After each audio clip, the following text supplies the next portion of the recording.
Assalamualaikum warahmatullahi wabarakatuh. Selamat pagi anak-anak hebat kelas 5. Bagaimana kabarnya hari ini? Semoga sehat selalu ya.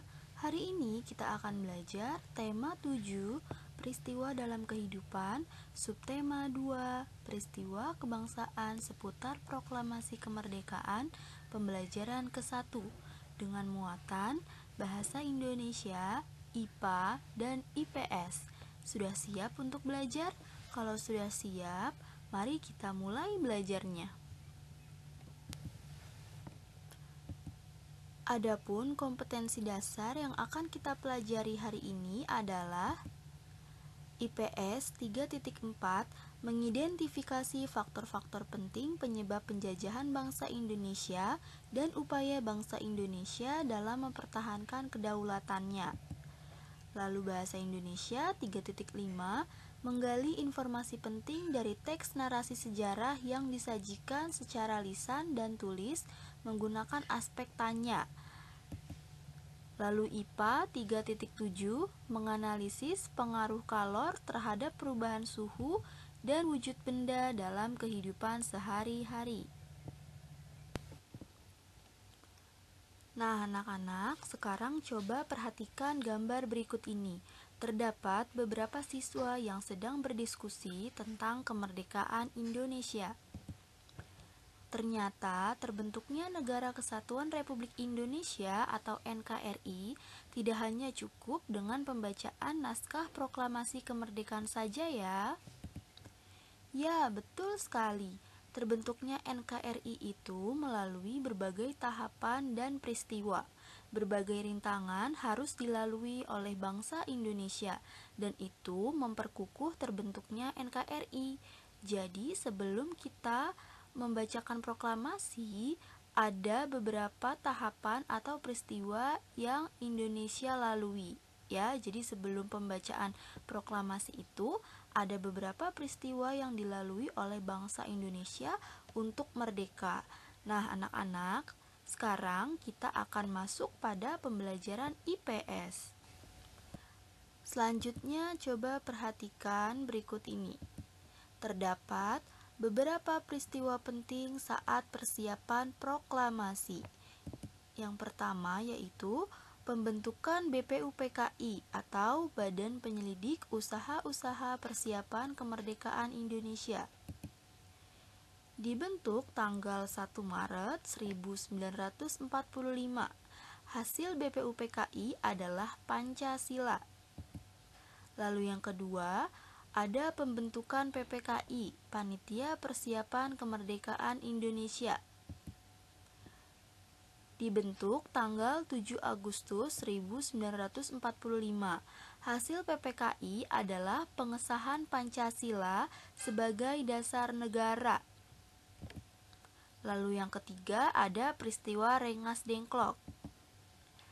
Peristiwa Rengas Dengklok yaitu terjadi karena golongan muda mendesak untuk segera melaksanakan proklamasi.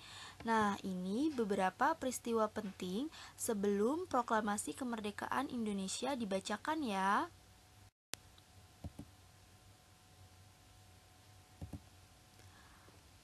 Selanjutnya yaitu kita akan masuk pada pembahasan proklamasi. Proklamasi menjadi peristiwa paling bersejarah bagi bangsa Indonesia. Proklamasi menjadi tonggak berdirinya bangsa Indonesia menjadi negara yang merdeka dan berdaulat. Proklamasi menjadikan bangsa Indonesia terlepas dari penjajahan. Proklamasi juga menjadi awal bagi bangsa Indonesia untuk menentukan nasibnya sendiri. Nah, itu adalah yang dimaksud dengan proklamasi.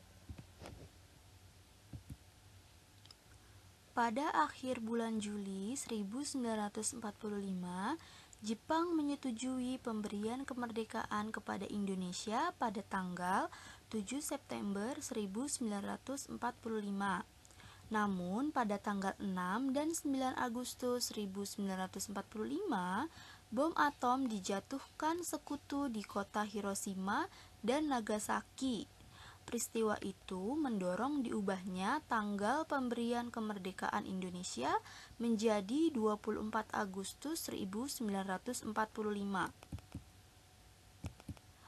Lalu, pada tanggal 15 Agustus 1945, Jepang menyerah tanpa syarat kepada sekutu. Akibatnya terjadi kekosongan kekuasaan di Indonesia. Kesempatan inilah yang kemudian dimanfaatkan oleh bangsa Indonesia untuk memproklamasikan kemerdekaan. Nah, jadi sebelum Indonesia merdeka, sebenarnya Jepang itu sudah memberikan kemerdekaan kepada Indonesia, yaitu di tanggal 7 September. Namun, pada tanggal 6 dan 9 Agustusnya itu, bom atom dijatuhkan sekutu di kota Hiroshima dan Nagasaki, yaitu di negara Jepang ya. Nah, peristiwa itu menjadikan Jepang mengundur pemberian kemerdekaannya jadi tanggal 24 Agustus. Nah, tapi pada tanggal 15 Agustus itu Jepang menyerah tanpa syarat kepada sekutu ya, sehingga terjadi kekosongan kekuasaan di Indonesia. Jadi di Indonesia itu nggak ada yang mengawasi dari Jepang. Oleh karena itu, kesempatan itu kita ambil untuk memproklamasikan kemerdekaan, sehingga Indonesia itu merdeka dengan kakinya sendiri, bukan dengan pemberian dari Jepang. Seperti itu. Paham ya anak-anak? Peristiwa pembacaan teks proklamasi. Pembacaan teks proklamasi kemerdekaan dilaksanakan pada hari Jumat, tanggal 17 Agustus 1945. Sejak pagi telah dilakukan persiapan di rumah Insinyur Soekarno. Banyak tokoh pergerakan nasional beserta rakyat berkumpul di tempat itu. Para tokoh Indonesia menjelang pukul 10:30 waktu Jawa zaman Jepang atau pukul 10 waktu Indonesia Barat telah berdatangan ke rumah Insinyur Soekarno untuk menjadi saksi pembacaan teks proklamasi kemerdekaan Indonesia. Adapun susunan acaranya yaitu pembacaan teks proklamasi kemerdekaan Indonesia. Lalu yang kedua, pengibaran bendera merah putih. Dan yang ketiga, sambutan Wali Kota Suwiryo dan Dr. Muwardi. Nah, selanjutnya kita akan melihat teks proklamasi. Nah, anak-anak, ini adalah teks proklamasi yang dibacakan oleh Insinyur Soekarno-Hatta atas nama bangsa Indonesia. Dan teks proklamasi ini menggunakan bahasa Indonesia ya, bahasa ejaan Indonesia pada zaman dahulu. Jadi tulisan bahasa Indonesia pada zaman dahulu itu seperti ini. Ya, misalkan kita nih menjatakan, itu kita bacanya menyatakan. Jadi huruf J ini dilebur menjadi huruf Y ya, sehingga jadi menyatakan, bukan menjatakan, seperti itu. Nah, untuk ini jang, ingat huruf J itu dilebur menjadi huruf Y, berarti menjadi yang ya, seperti itu. Oke, kita baca. Proklamasi. Kami bangsa Indonesia dengan ini menyatakan kemerdekaan Indonesia. Hal-hal yang mengenai pemindahan kekuasaan dan lain-lain diselenggarakan dengan cara seksama dan dalam tempo yang sesingkat-singkatnya. Jakarta, hari 17 bulan 8 tahun 5, atas nama bangsa Indonesia Soekarno-Hatta. Nah, anak-anak, ini adalah teks proklamasi kemerdekaan bangsa Indonesia ya. Pengibaran bendera merah putih. Setelah pembacaan proklamasi kemerdekaan, dilanjutkan upacara pengibaran bendera merah putih. Bendera sangsaka merah putih dijahit oleh Ibu Fatmawati Soekarno, yaitu istri dari Insinyur Soekarno ya. Suhud mengambil bendera dari atas baki atau nampan yang telah disediakan dan mengibarkannya dengan bantuan Sodanko Latif Hendraningrat. Sang merah putih mulai dinaikkan dengan diiringi lagu Indonesia Raya dan diikuti oleh seluruh hadirin.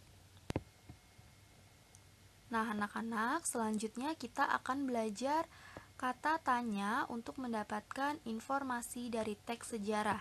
Ya, kita masuk pada pembelajaran bahasa Indonesia. Apa saja kata tanya yang digunakan? Yaitu ada apa, di mana, kapan, siapa, mengapa, dan bagaimana. Miss Ina sudah yakin pasti anak-anak sudah paham ya mengenai kata tanya. Oke, selanjutnya kita akan belajar kata baku dan kata tidak baku. Kata baku adalah kata yang digunakan dan telah sesuai dengan kaidah atau pedoman bahasa yang sudah ditentukan. Pengertian kata baku ini merupakan suatu kata yang aturan dan ejaan kaidah bahasa Indonesianya sudah benar, serta bersumber dari bahasa baku, yakni Kamus Besar Bahasa Indonesia atau KBBI. Pengertian kata tidak baku merupakan kata yang digunakan tidak sesuai dengan kaidah atau pedoman bahasa yang telah ditentukan. Umumnya, kata tidak baku sering digunakan dalam percakapan sehari-hari atau dalam bahasa tutur. Nah, ini perbedaan antara kata baku dan kata tidak baku. Nah, anak-anak, selanjutnya ada tugas bahasa Indonesia pada halaman 82 ya. Nah, di sini ada kosakata pada bacaan teks sejarah sebelumnya ya, yaitu ada kosakata baku, ada merdeka, proklamasi, dan mikrofon. Nanti anak-anak cari tahu apa arti kata dari merdeka, proklamasi, dan mikrofon di Kamus Besar Bahasa Indonesia. KBBI-nya bisa dilihat melalui Google ya, atau melalui internet kalau anak-anak tidak mempunyai buku kamusnya. Lalu tuliskan juga kosakata tidak bakunya, yaitu baki dan sodanko. Nanti kalian cari tahu juga apa arti kata dari baki dan sodanko. Oke, bisa dipahami ya? Nah, anak-anak, coba sekarang perhatikan gambar berikut ini. Terdapat 3 orang siswa yang sedang berdiskusi. Lani, cuaca saat ini sering berubah ya. Terkadang pada jam 10 pagi aku masih merasakan kedinginan, tetapi terkadang tidak. Apa penyebabnya ya? Iya, betul. Hal tersebut terjadi karena suhu udara yang kita rasakan sangat terpengaruh oleh sinar matahari. Jika intensitas sinar matahari tinggi, suhu udara juga akan tinggi, dan sebaliknya. Nah, anak-anak, jadi suhu udara di lingkungan kita itu dipengaruhi oleh panas atau kalor dari sinar matahari. Ya, apabila sinar mataharinya itu begitu panas ya, panas sinar mataharinya itu tinggi, maka suhu udaranya juga akan tinggi sehingga cuaca akan panas. Dan sebaliknya, kalau panas dari sinar mataharinya itu rendah, maka suhu udara di lingkungan juga akan rendah dan kita akan merasakan udara yang dingin. Nah, kita akan masuk pada pembelajaran IPA ya, anak-anak. Kalor mengubah suhu benda. Kalor didefinisikan sebagai energi panas yang dimiliki oleh benda. Untuk mengetahui adanya kalor yang dimiliki oleh benda dapat dilakukan dengan cara mengukur suhu benda tersebut.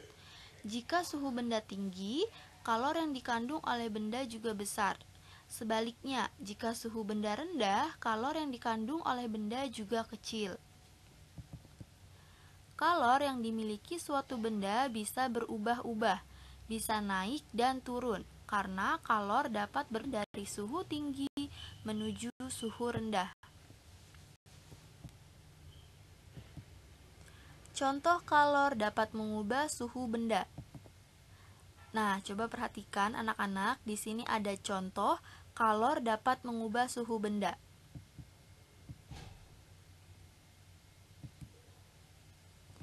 Nah, coba sekarang kita bahas ya. Di sini terdapat air panas dan air dingin yang disatukan di dalam sebuah wadah.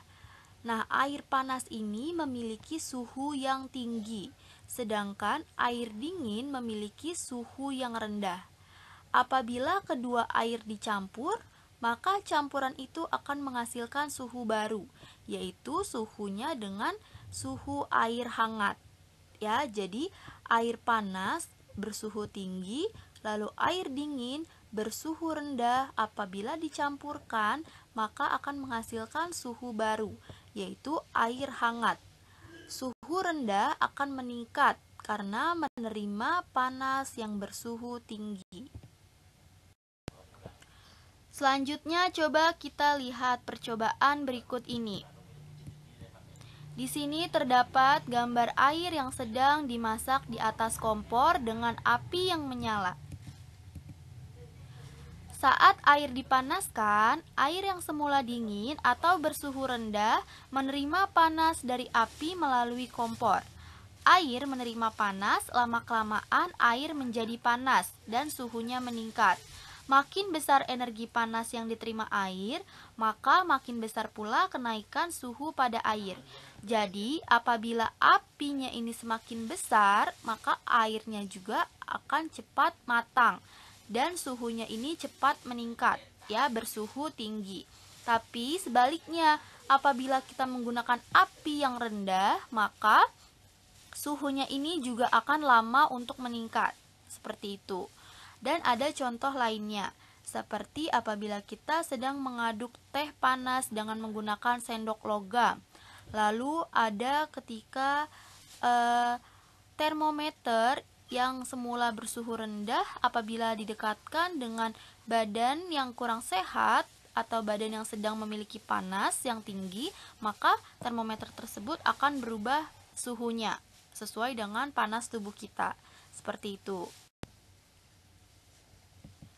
Nah, selanjutnya ada tugas IPA pada halaman 86. Nanti kalian coba cari contoh peristiwa perubahan suhu karena kalor. Ya, dikerjakan di buku tulis. Baik anak-anak, cukup sekian ya pembelajaran hari ini. Terima kasih, tetap jaga kesehatan dan tetap semangat belajar dari rumah. Wassalamualaikum warahmatullahi wabarakatuh.